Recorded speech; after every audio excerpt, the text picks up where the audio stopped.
Humans spent thousands of years looking up at the stars and wondering what was out there. You guys never saw the stars at all, but you still work space travel. What an amazing people you Iridians must be. Scientific geniuses. Hello and welcome back to Rehydrate. This season we'll be reading and discussing Andy Weir's Project Hail Mary. This is Season 10, Episode 2, Jazz Hands, covering chapters 8 to 14. The hosts have varying levels of knowledge of this book. My name is Dan, and I've only read up to this part. My name is Talia. I've listened to all of Project Hail Mary before, and I am now reading along with podcasts. My name is Priya, and I have read all of Project Hail Mary before, and this is a reread for me. And I've read The Martian and seen the movie. And as you might have noticed, we have a special guest this time. Guy, thank you for joining the podcast, and maybe tell a little bit about yourself and your history with sci-fi and this book. Yeah, please. I just finished reading the book, listening to the book on my drive across the country. I previously have watched The Martian many times, including a couple of weeks ago, and listened to the book during COVID. Listen to the book. Yeah. And yeah, I work in film and I've done a ton of sci-fi films, and big fan of Andy Weir. Pretty excited about this. I had no idea this was coming till I came to visit Talia today. So glad to be here. Awesome. Yeah, good to have you. Let's just jump right into the summary, and Talia is going to walk us through what happened in these chapters. With pleasure. So we're calling this part 2. It's covering chapters 8 through 14. So Ryland Grace gets the Hail Mary's labs online, and he discovers that the alien artifact is from the star 40 Eridani, and the occupants, Iridians, are able to form structures from the noble gas xenon. They exchange the cylinder back and forth, wave a few times, and finally propose to meet in person. The Blip A flies over with a xenonite tunnel to dock into the airlock, and a 5-armed hull robot smoothly glues the alien tunnel to the human ship. Ryland suits up in an EVA suit. The tunnel's populated with dozens of panes of material. Through one that's clear and transparent, Ryland catches his first glimpse of a non-astrophage alien life. A 3-fingered claw responds to his presence at the clear hexagonal pane. They're able to tap back and forth and even upgrade their wave to a thumbs up. Ryland decides to call the alien Rocky. In flashback, Earth develops a drive for the ships using the astrophage that takes advantage of the differently charged states, spinning back and forth, calling it a spin drive. The awesome and terrible power of the astrophage is demonstrated when a couple of micrograms in a spin drive melt a metric ton of material in just a few microseconds. The Hail Mary is comprised of many tiny engines to keep the disaster potential lower and allow replacement in case of malfunction.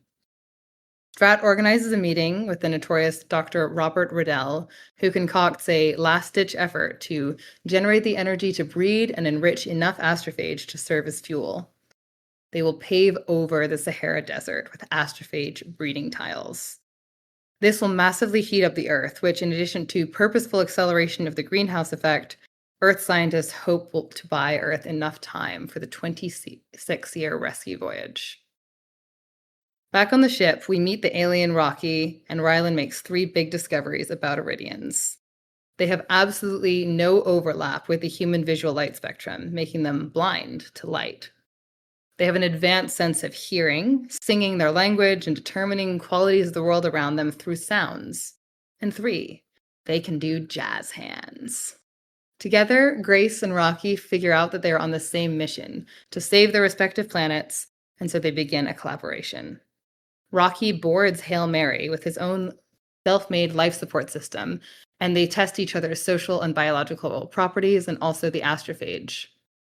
Rocky's race uses base 6 for counting, sleeps very little, and continues to display a high level of engineering. Grace uses the onboard software to analyze the waveform of Rocky's musical language in hope of building a translation key, carrying his computer to help him communicate better.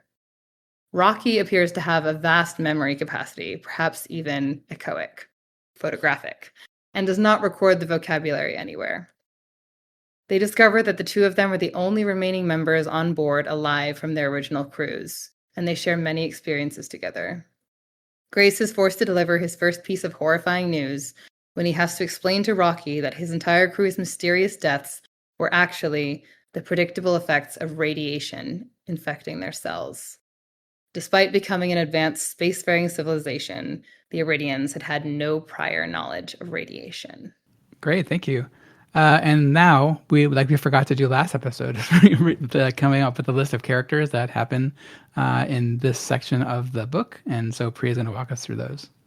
Yeah, we decided the characters besides Ryland might be important this time around. So we have Ryland Grace, who is a reluctant but resourceful middle school science teacher turned astronaut who becomes humanity's last hope for survival. Strat, who is a pragmatic and uncompromising Dutch official who takes charge of Earth's global survival project, asserting absolute authority. Rocky, who we meet in this section, is a ingenious alien engineer from a star called 40 Eridani who begins forming a partnership with Ryland. We have Dr. Lockin, a brilliant biologist whose research on astrophage biology provides crucial breakthroughs for humanity's survival. We have Dmitry, a fearless and humorous Russian cosmonaut who helps develop the Hail Mary spacecraft and provides critical engineering expertise. We see him mostly in the form of flashbacks. Dr. Robert Redl, a NASA astrophysicist whose insights into astrophage propulsion and behavior are pivotal to the mission, and Dr. Francois Leclerc, a French scientist who discovers the astrophage's devastating impact on solar output, sparking the global crisis response. I've always said, where would Hail Mary be without Dr. Francois Leclerc? I already don't remember him. He's the guy who's like always like he said he's like the old hippie, right? Like and he gets really sad about like having to destroy the planet. Who's the Kiwi guy? Which one of them is the Kiwi guy? That's the one who wants them to pave the Sahara, I think. Yeah, but by name. Lockin? Riddell. Okay. Lockin is even said in the manuscript, I checked this before we read, is like, oh, you're like a mini Strat, he says. Because the only real characters that we remember are like Strat and then Strat Light and then Rocky and Ryland Grace. But anyway, those are my unsolicited. I remember them more by their functions than their purpose, than their names. Yeah, like I couldn't remember Strat's like last name, but I remember like her purpose for sure from last time. Yeah, so like I guess let's get into impressions. Like, well, unfortunately, like I'm the only person who's like who doesn't know what actually happens to the rest of the story. So it's hard for the people who have read the entire story to have impressions of the book without giving spoilers. Because and I also forgot to mention that like because we're only reading up to chapters 14, we won't spoil anything that happens past that section of the book for people who are reading along, or me who are very spoiler averse. So I'll give my impressions of the book up to this point. So it's interesting, like we kind of talked a little bit offline, like, and like I get the impression like you guys like don't care about the stuff that happens on Earth or whatever. And like there's a comment by like saying like, well, how are they going to film that? Like that stuff, they're going to cut that stuff out. I actually thought the stuff on Earth was way more interesting than the stuff that was on the ship. Like the stuff on the ship was interesting, but I thought it went on way too long. I was getting kind of tired of it. Like I was like, is this gonna be the whole book? Like of them just like discovering language back and forth. I'm guessing it's gonna kind of build up to something, but I really like the stuff on Earth, like the way that discovering how astrophage works, how like they did the experiments on the radiation that's coming off of the back of the ship, and like they accidentally like cooked a bunch of people, and that's why the guy's in prison. That stuff was all really interesting to me. And then like the idea of like warming up the Earth to like give it like, a little bit more time, because like I think one of the things that we didn't cover in the summary is that like I think there's like 17 years left that they're estimating. But that's not going to work because they need 14 years of going out to Tau Ceti and 14 years to come back. So they need 28 years to be able to get something, hopefully, out of this mission. So the idea is to kind of just like blow up the atmosphere. What you're saying is like the current like heat of the Earth, we're predicted that we only get 17 years of like survivable time. Right. Longer than the trip. So trying to like solve that time crunch. Yeah, that stuff is all really interesting to me. Like, yeah, kind of solving this stuff. Where the stuff on the ship, not that it's not interesting. Like it's charming and it's funny and it's like the alien is cool and it's like interesting like to think about the physiology. And we'll talk more about Rocky later, I'm sure. But for me, like my initial impression of this was like I was like more looking forward to the stuff on Earth than I was to the stuff on the ship. Are you guys discussing how the movie is going to play out with vis-a-vis this? Totally. Yeah. Because Yeah. I mean, there's no way that they can go into the detail the same way with The Martian. They just could not get the level of detail. So it's just impressions, And I think you're right. The stuff on the ship is cute. It's too cute to go on for too long in the film. There's a lot to get to, and I think the idea of warming the Earth is so attractive in terms of the current, the climate crisis and then the debate over all of that. They will absolutely want to have that in the film. Yeah, I think there is a real like finger on the button with the idea of, we introduce in the very first half of the book that there's a problem and like the Earth is losing radiation. The problem is like that's just not enough of a like big hook to be like, this is worth basing a disaster movie. Like if the Earth is losing a couple percentage of radiation, sure, that's interesting to scientists, but like, no, everything will freeze in 17 years and it takes longer than 17 years for our Hail Mary. So maybe we'll blow up the icebergs. That is really interesting. And I do think that's worth making it in. And I'm maybe being too harsh on the stuff on Earth. I do think that the pacing is pretty good, and we do go through a lot of action. There's just some that, like in Three Body, when we saw Three Body adapted for Netflix, so much of what we kvetch about in the first book is like all this wheel spinning, and then you actually see it in the hands of competent directors, and it's like, oh, it's just answered. Yeah. We get to look at more interesting questions. And Ryan Gosling is cute, but he can't. So is Matt Damon, but yeah, but I mean, Matt Damon, I think, did an amazing job. Like, Ryan Gosling, we'll see, but there's so many good people in the film. I'm sure the film will have a huge Earth element for the first half of the film, first act 1 and 2 for sure.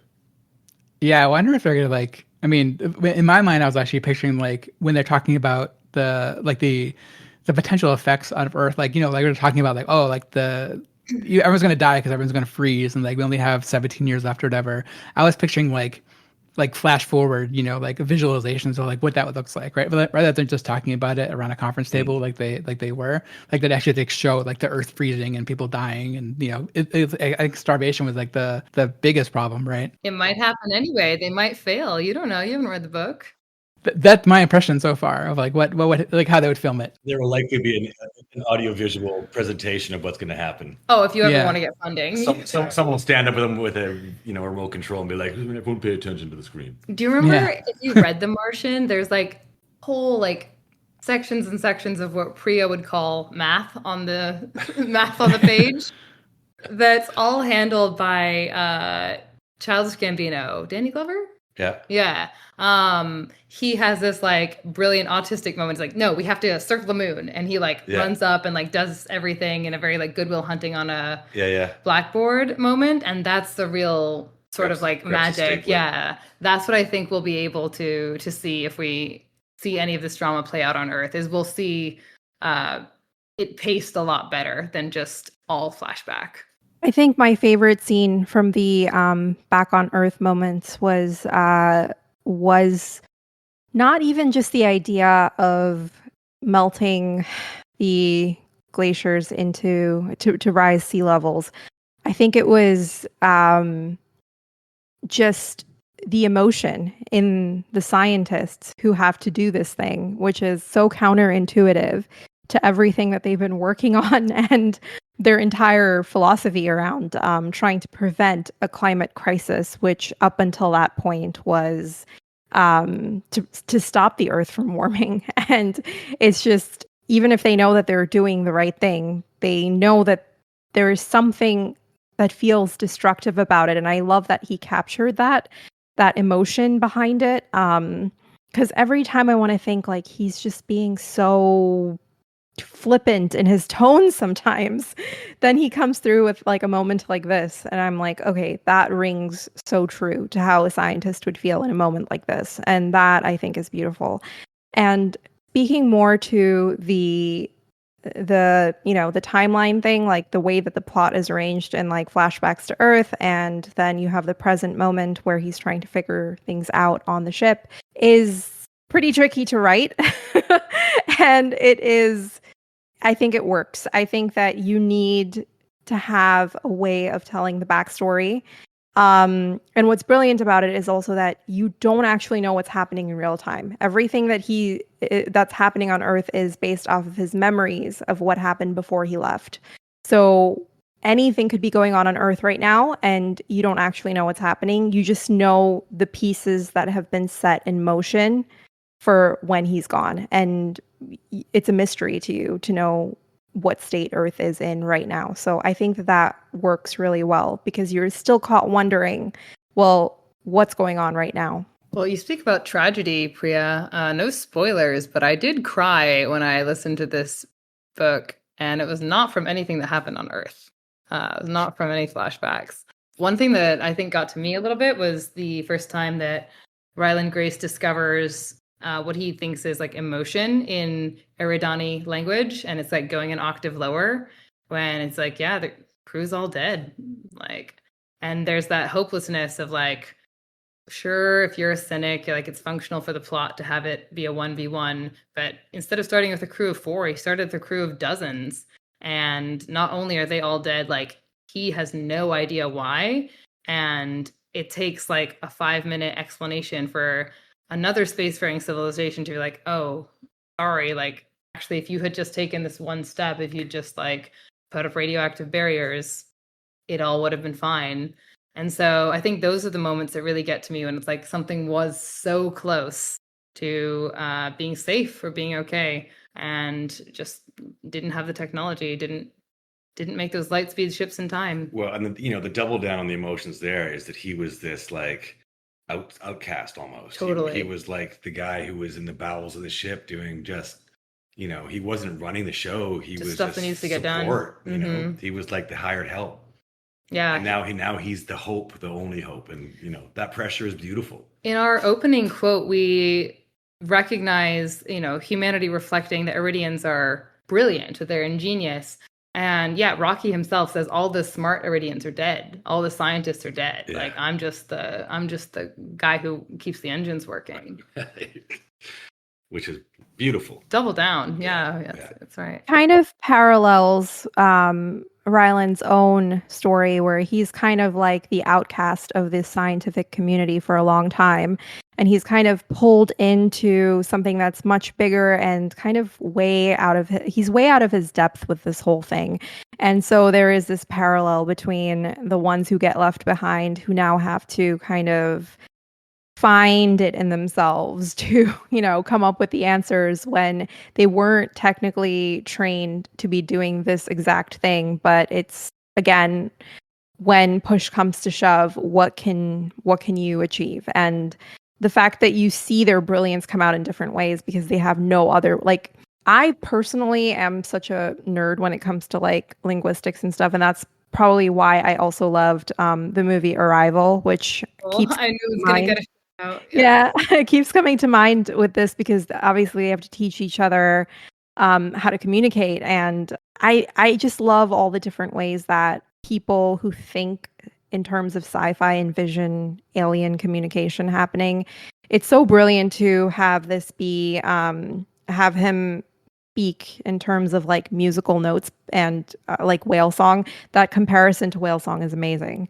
And I just found, of course, like I always wonder in real life, would it go as smoothly as it seems to go on the page? But it's still fascinating to read. You're like, yeah, maybe we could figure this stuff out if we, put our minds together.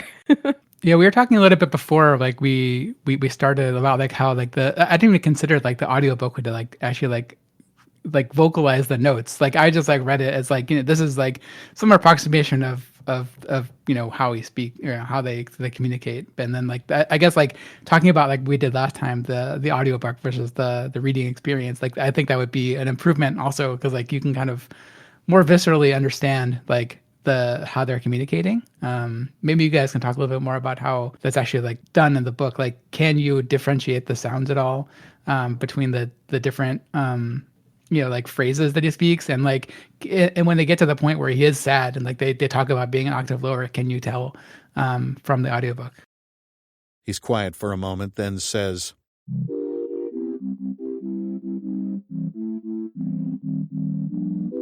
complete nonsense. Yes, I did most of these chapters on audiobook, and I think that I felt myself gravitating more towards sticking to the audiobook for these chapters because of that, because I think that having those musical notes rendered in audio form is so helpful to kind of visualizing in your brain the conversation or the nature of the conversation or the cadence of the conversation happening between these two characters. And especially when you have a longer sequence of notes, and the fact that the audiobook like plays out those notes for you is actually quite brilliant. And the going down an octave, I don't know that I would have noticed if it hadn't been in like if he hadn't like written out that observation. But when I read the observation that, hey, he went down an octave, I did notice it then. I did clock it. And like, what a great way to show emotion through sound when you don't have any other way of sensing emotion in an alien being. I mean, I'm finding this conversation about communicating, I keep thinking of the element that Andy Weir put into The Martian. When they were, now they were connected, how do we communicate? Yes. And there's that whole bit that's like really inspiring, and a lot of minds working and math being worked out. And when they finally get it, it's the same moment in this. Super satisfying, because you have like all these physical realities that are like, well, we can only broadcast this angle for this amount of time. Like, this is not a communication system. This is a system meant for monitoring a planet that we need to then like contort into using. And it's almost that same moment of like, we found alien life, but that's where a lot of things would end. But in Andy Weir's, novels, that's almost where it begins. It's like, now the work begins. The work begins. We've found alien life. Are they friendly? How can we communicate? If we're on the same side, how do we even begin to work together? We didn't go too much into the summary, but the physical atmospheres in between Iridians and humanity completely unlivable. So they have like incredibly high pressure and incredibly like high temperatures, I want to say. That would seem like this. That's why this life support system seems to be like the only way possible. But you or I couldn't, like, if we found an alien life and it was like right next to us and we could see it through a window, but it's 29 atmospheres of pressure. There, like, I could never go in. Like, I can't build that. That would be. It's nice that he didn't make it, Star Trek easy for them to coexist. Yeah. Well, 70% nitrogen and. Yeah. Even in our beloved 3-body problem, a flawless manuscript, when they do land on a different planet, there's this moment where someone does this and like moves their hand around their head to show a helmet and then shakes their head, meaning you don't need a helmet. Right. So it's like, oh, you just walk outside. Yeah. You'll feel a little weak, different gravity, but fine though. Yeah, this is some pretty big barriers to communication. And like, they make us like Rocky so much more than any human character, protagonist included, and he doesn't even have a face. Yeah. No. He is a spider, Talia. Let's face the fact that he is a spider, and I still think he is an absolute, like you said, cutie patootie. I've never said that of a spider or thought that of a spider. I told you that in confidence. But they call him Rocky. Everyone just loves Rocky inherently. Everyone loves Rocky. Yeah, you can't not love Rocky. Like, immediately you're smitten by him because he is adorable. And I loved the idea of reading something so wholesome about an alien where there is not even a moment where Ryland's like, I mean, he kind of jokes and he's like, oh, maybe they're going to eat me or maybe they're going to do blah, blah, blah. But there's never really a true moment where he fears for his life, which is kind of amazing. Or maybe it's like he's kind of flippant about his life now because he thinks that, okay, I'm off to die anyway. But there is no there's no feeling of dread that ever comes over you where you're like, oh, this might be an evil alien. Like the moment they start communicating, you're like, this is a cute alien. And I love that because I don't know, I'm tired of reading about evil aliens and after Three Body Problem. So Pretty easy to get yeah. nihilistic. And you guys, like all three of you are being so wholesome. It's making it hard for me to be snarky. So I'm like buoyed up by all the positive sentiment. Well, he's practically an Ewok, even though he's this like sharp character that's like probably I mean, he feels soft and cuddly, but it's helpful that he's super competent. Yeah, that's certainly helpful for likability.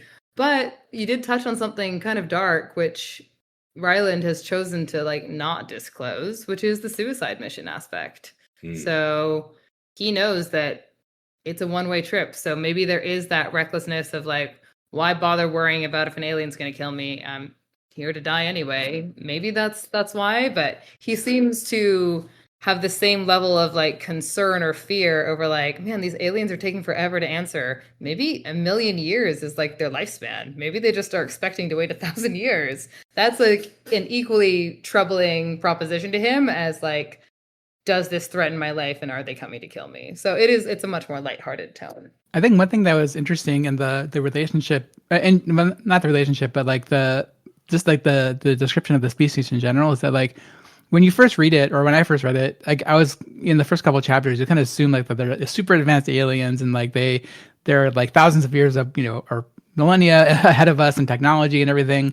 But then like it becomes pretty clear that like they're not. Like they're actually like, and he even says like maybe like they're like a little bit behind us. Like they don't have computers. All the technology they have seems advanced, but that's like only a function because of their planet, right? Like they have xenonite because like their planet is under like 29 atmospheres of pressure, right? Like it's just like they evolved to like have that, and like all the knowledge they have, it's just based off of like it's like it's just needed survival, or like they had to like develop those skills to survive at all through evolution. Like they don't understand radiation because they didn't have to, right? Because like their atmosphere like blocks all the sun's radiation, so they never had to evolve to include it. So I thought that was an interesting aspect of like how the alien species was developed in this one versus the trope of like the ultra intelligent, ultra evolved alien, ultra powerful, omnipotent. Yeah. That was it's definitely interesting, and the fact that he's like just like you're like, wow, you have machines that talk to you, right? Like that stuff is like that. It was very. It's a very fresh take to me on describing alien species. I mean, the one thing that still bothers me that is like, but I've been unable to get my head around it or find any way in the book to remedy it is if they're in total darkness and they don't see and they're in 29 atmospheres of pressure, how do they even know there's stars out there, let alone develop space travel and go to the stars? They can't hear them. Against like any civilization that is advanced enough must have a concept of gravity. So they must have some way to sense gravity, but it's it's a tough one. That's a really tough one. Knowing that out there is a whole universe. But I think there's a quote also like where he says like he was pretty surprised that you could see stars, right? Like there's like a whole and that's what I think that's the moment I think that's what he's talking about. Like they never even saw the stars. They never saw. How would they know they're there? They're way too far away to hear. So like did they even like how do they even know that the what's the line, the Petrova line, like that star was even like losing? I actually am not sure. I don't think they answered it in this section. Are you a little suspicious that Andy Weir decided not to over-explain that one on the page? Yeah, there's like volumes about Excel and and everything, but yeah, like how the actual planet is dying on, it doesn't matter. About every meal he ever eats and how a sausage is different. Yeah, how burritos act in 0G. He's like, shh, just suspend your disbelief for this one. I'll explain everything else. When I say so. Yeah. Oh man. Say another word. Don't say another word. We did learn so much about this. Like we were converting joules to kilojoules from newtons when we learned about the astrophage, and there's this moment that I think Andy Weir has as a big like aha. He's like, "You did that with 2 grams?" It's like, "No, I did that with 2 micrograms." I'm like, that's the same thing to me. Like, it's Right. that's a small amount of stuff. It doesn't quite have the same impact after all the over explaining of that particular scientific choice. But I do think all that will be very smoothed over in the hands of a competent director. 100%. That actually reminds me, like, like the speaking of like long explanations about like things that about the clock stuff. Like, I know Tawa, you found like someone actually made a clock that uses the symbols that he used, and in the audiobook. Like, how do they describe like the actual like characters that they used for the clock in the book, the text? It's just like, I don't know, some random Unicode characters that they found. Cursive L, I, V, lambda, plus, and upside down A in that order. It's a 6-bit. It's a base 6. I was going to say, yeah, it's a base 6, which cool. We get it, and it's explained pretty well. Yeah. It still leaves a little to be desired, but it's not like it's open ended as the other thing I was discussing. I don't ask how they build with base 6. I ask why are we getting so much explanation about it? About that. Yeah. Right. We don't Well, I mean, he described it like, yeah, they have 6 or 3 prongs on each hand, right? So it makes sense that they would use base 6 because like we use base 10. I'm down with that. One of the tropes that we see throughout the book, which is maybe like credit to how brilliant Rocky is, and maybe just for the ease of the reader, but Rocky is always going into Earth units. Yeah. We never. He's doing the conversions. Yeah, we never have to convert to think in Iridian. So yeah, it's like good to know, and it makes sense that hey, not everyone would be in base 10, but we do spend a ton of time on the clock, a lot of time on the tape measure, a lot of time on the clock, a lot of time on breakfast, a lot of time on the prison visit. And I wonder if that's because our culture is so base 10 centric, even though Earth has had base 60, base 6, totally, all kinds of base 12. It's had all kinds of different ways of doing math. Yeah, I think like readers, but like, I mean, like, yeah, many people who don't have like a scientific or engineering background like would have trouble with like other bases and like understanding the concept. So I think it makes sense here to kind of like talk in the explain that a little bit. I don't know, like it's as much sense as that as all the other science stuff that it talks about. I don't think he's particularly earned it in this manuscript. I think it's a cool idea, but right. It kind of makes me think of how we Americans just, we'll come in with our Fahrenheits, we'll come in with our feet and our gallons without any regard for the fact that we're the only ones in the world who do this.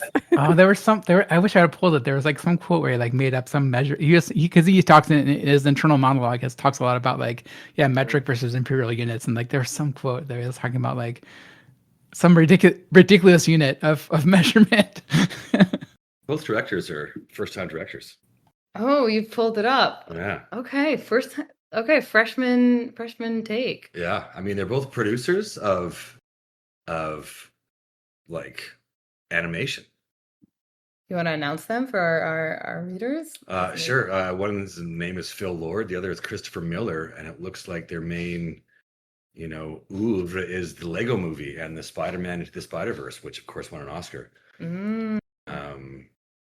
22 Jump Streets on one resume and Cocaine Bears on the other resume, but they don't seem like, I mean, not live action directors. And I've seen this before, when we were doing the Tron movie, the director, the Tron sequel, the second one, the director was a commercial VFX wizard, and he had to cut his teeth quickly, and it was not an easy ascent, especially with Jeff Bridges on set, who pulled him aside one time.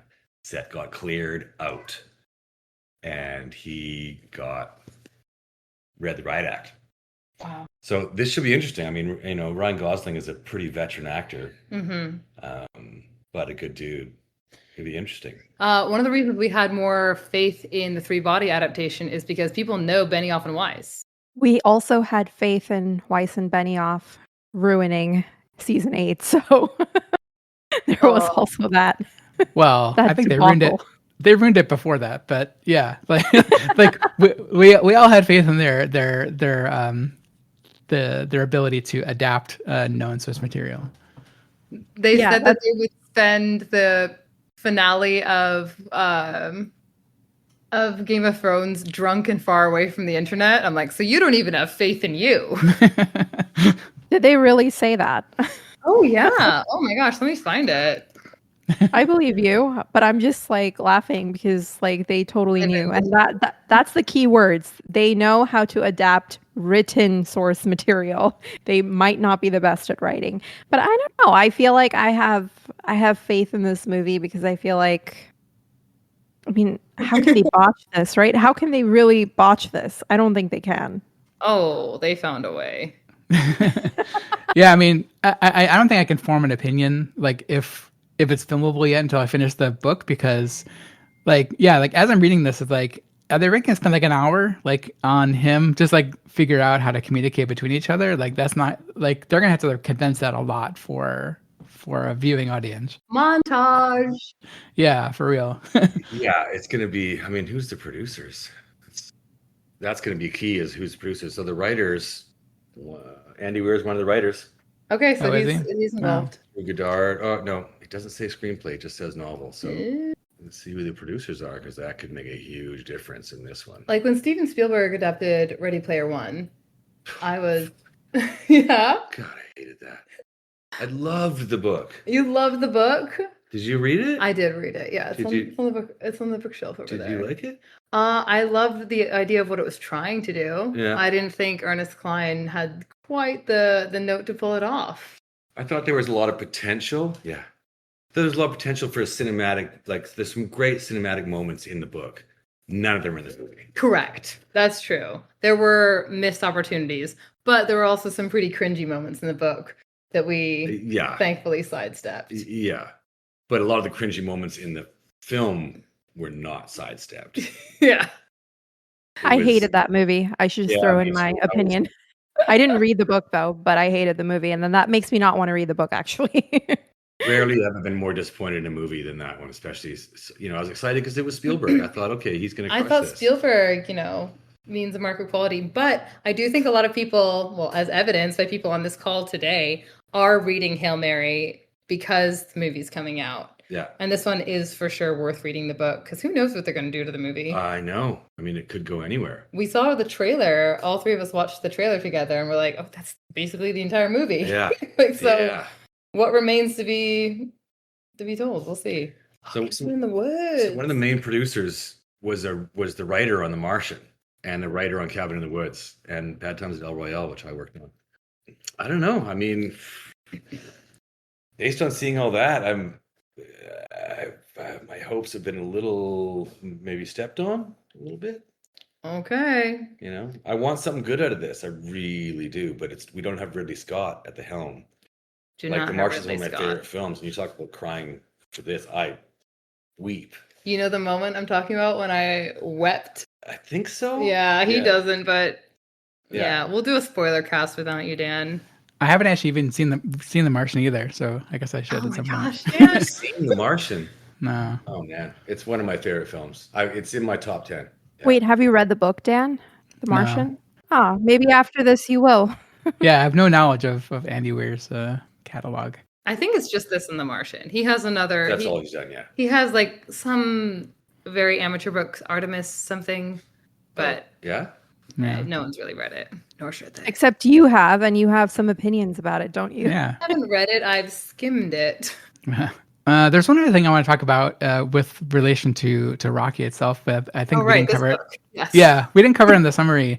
But the whole like arc of like sleeping, that was like really interesting, and how how he has to figure out like why Rocky wants or needs to watch him. Like he's like he thinks it's kind of weird at first, like why are you going to watch me sleep, right? Like and then like the reason is because like the Rocky species like basically like is like like comatose basically during Yeah. and like They're very, very during vulnerable when they're during their asleep. sleep. Yeah, so they have to be watched, and so like it's more of like a cultural thing, and so it's just like normal to him, but like really kind of weird to us because our sleep is like so easily roused by noise. And I think he even says that he's like a light sleeper, but then he also like conks out because he's so tired. Anyway, I thought the whole sleeping element was very interesting, and like they didn't really. I don't think they touch much on like the cultural differences between them because they're like just working out the science between them. But that was like one cultural thing that kind of came out of the science that I thought was interesting.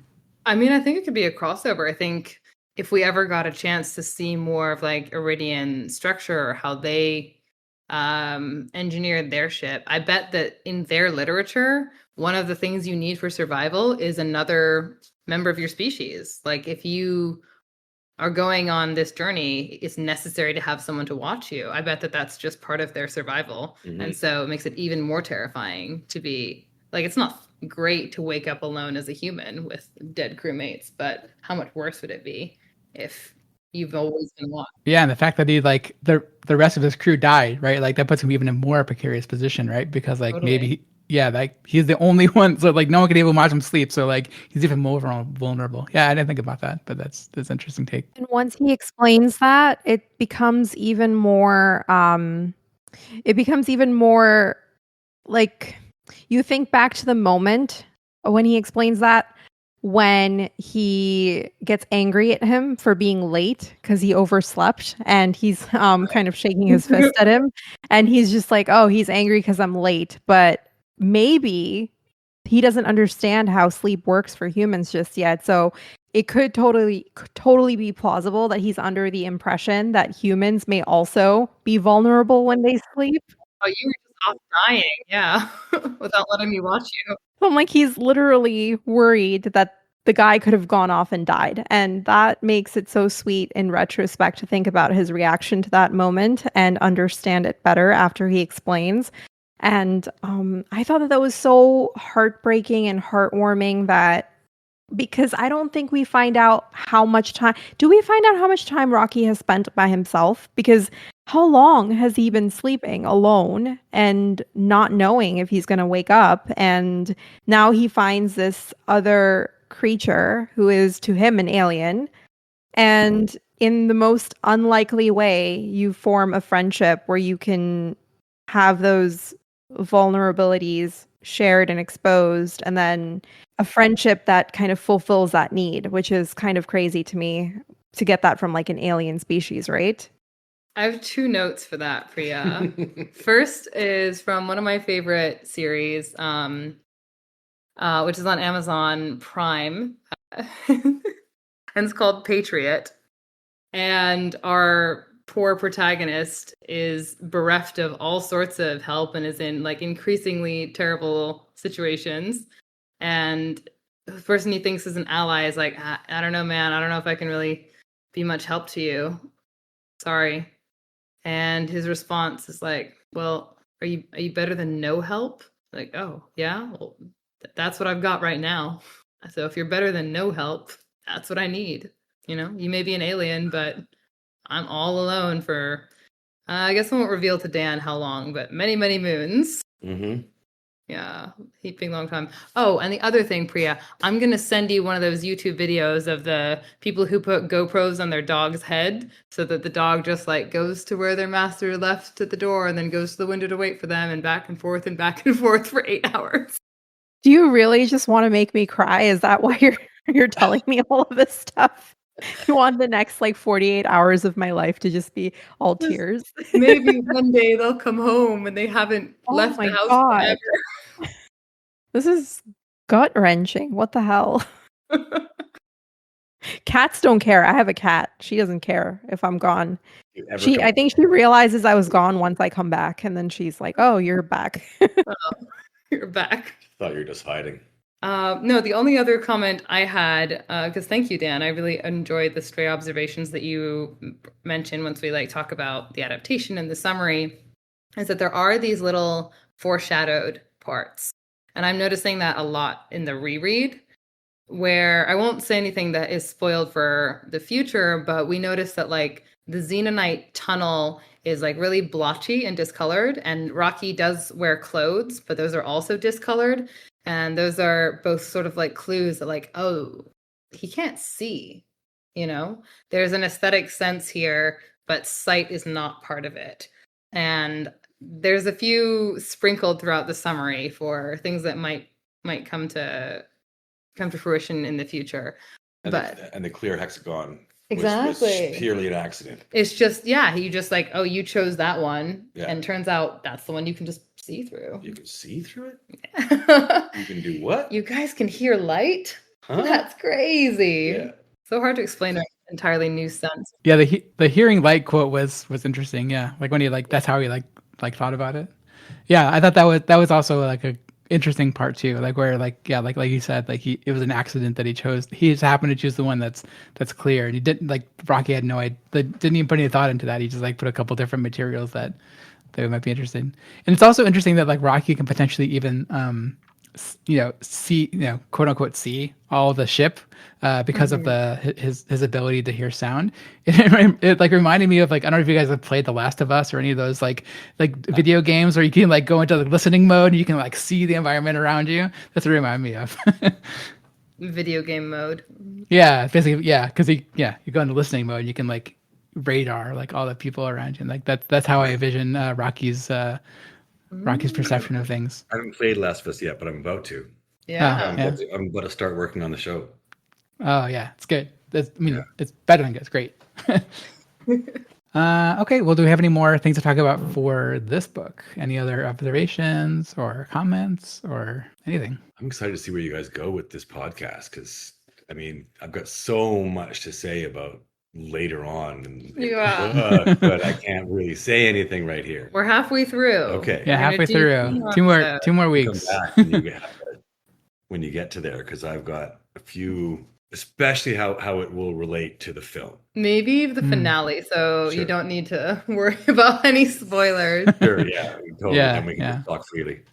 Yeah, I'm very much looking forward to, like, I think we said before, a lot of the first 7 chapters. I mean, there's groundbreaking discovery. We discover alien life. We discover like something that can convert mass to energy. All these things that like by themselves could be someone's graduate thesis. Those are all sort of crammed together. Yeah. And now the real action, it feels like, has started, because now we have like the Rocky. You've explained all the stuff that needs to be explained, so now you can start the story. Exactly. And that's when it gets really interesting. And we haven't seen any major, like, if you think about Joseph Conrad's like, hero's story, we haven't really seen any major like catastrophic problems. Everything has seemed to be pretty hunky-dory.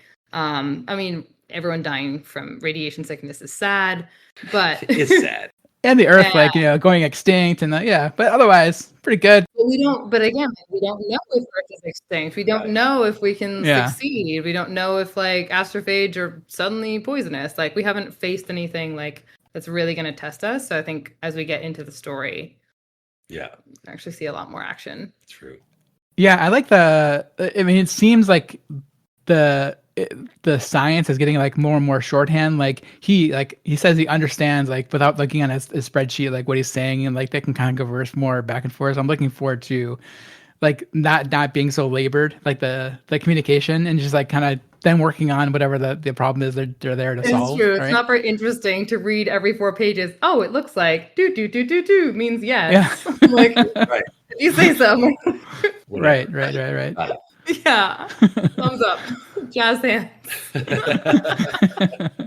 The other comment that I had was that I think this sequence of chapters did a really good job showing, yes, they're out of their depth as far as being the most brilliant people on the ship goes, because they are not the most brilliant people on the ship. The people with greater skills for the actual mission are dead now. But you see the strengths that they hold with their unique positions that they brought, because Ryland was a teacher, and his ability to teach is really important here because he thinks like a teacher, and therefore he is able to figure out a methodical way to teach an alien how to understand human speech. And I think that does come from his skills in teaching. And then with Rocky, you see that he was an engineer. So he is really, really good at engineering ways for them to actually face each other and be able to be in this environment where they can share information. And that all comes from Rocky. So He'd be dead 1,000 ways if it weren't for Rocky. Rocky is exactly. like Yeah. Bob the Builder, everything. Exactly. He's Bob the Builder and Ryland is the nerdy science teacher. And it is beautiful to see how those two skills are really, really played up in these chapters. And then, of course, once we have all problems, all of plot can wait until these two characters learn how to speak to each other. And that's what these chapters are so essential for doing. And then I feel like now we're at the midpoint in the book. So the second half will definitely build from there, build from this understanding that they've created. So you guys are at the point now. Yeah, you're absolutely right. You guys are at the point now. You're halfway through. He's on board. Yeah. He's like, we ended this section where he's like, they built some contraption, like some airlock, some portable airlock we can move onto the ship, like a scuba suit or whatever. For yeah. Iridians. Yep. Cool. I mean, it's exciting. Yeah. I'm interested to see where it goes. It was fun because I read the book Crossing the Country, driving alone from Toronto to Vancouver, which was great. Also alone. Yeah, also alone. And when I went a couple of years ago in the other direction solo, I was reading 428 Days or 429 Days, that book about the guy getting lost in the Pacific Ocean and just drifting until he got found. Okay. And it was another not like 127 hours, but not like that. But it was like I picked this book to travel with because it was like I'm gonna be alone. It's a solo story, and it's the perfect way to travel across the country because you are in a sympathetic mode. Definitely. You're not thinking about 5 or 6 different characters. You're absolutely. So absolutely. this book really fit that bill, and it was I was excited about it. Yeah, it was good. The first time I listened to this audiobook, I was also on a road trip, and I don't even remember where I was going now, but I remember my husband. I don't remember where I was going. It was a few years ago, but my husband put this audiobook on, and I'm notoriously bad at paying attention because my mind always wanders and drifts when I'm listening to audio. But this is one of the few where it held my attention the whole time. And also, I learned also that I think on a road trip is the best scenario for me to be listening to audiobooks because my mind is less likely to wander. My mind wanders off of the actual act of driving, but it has to like latch on somewhere else. And apparently drive self-driving cars. Oh yeah. That's funny. Yeah, I love driving and listening to audiobooks. It's my favorite thing. I mean, if I have to be driving, which I do all the time, I listen to audiobooks constantly. Well, we're always open to taking more suggestions for, once we finish this one. We've been really enjoying our sci-fi kick. Yeah. And we'll enjoy the second half of Hail Mary. Hell yeah. Yeah, so I think let's just wrap it up here. Guy, thank you very much for joining us. It was a pleasure having you on. Thank you for listening. Please check out rehydrate.space for release episodes, reading lists, pronunciation guides, and all the other stuff we put up there. And leave comments by emailing us at rehydrate@fastmail.com, on Mastodon at rehydrate@mass.to, or rehydrate on Blue Sky. And we'll see you next time.